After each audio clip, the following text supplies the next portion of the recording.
चलिए दोस्तों, power star Pawan Singh के फिर से गाना आने वाला है। इस वीडियो में शुरू से लेकर अंत तक बना रहिए। हमेशा ऐसा वीडियो न्यू इन्फॉर्मेशन जितना जल्दी लाने को मैं प्रयास करता हूं आप लोगों तक।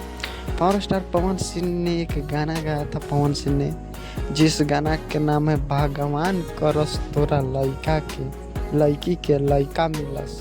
ये गाना तो बेहतरीन था।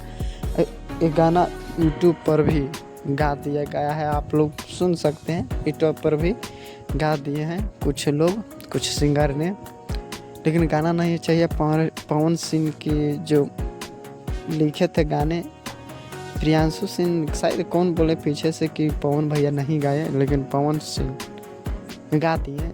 लेकिन गा दिए तो बात सही है। फिर तो पवन सिंह आने वाला है गाना। इस गाने में बात करें तो एक पागल वाला लुक के हैं। पागल वाला लुक एक गाना धमाल मचा के रख देगा। एक सैड सॉन्ग है और ऐसा वीडियो हम न्यू इन्फॉर्मेशन जितना जल्दी लाने का मैं प्रयास करता हूँ। पूरा वीडियो देखने के लिए धन्यवाद।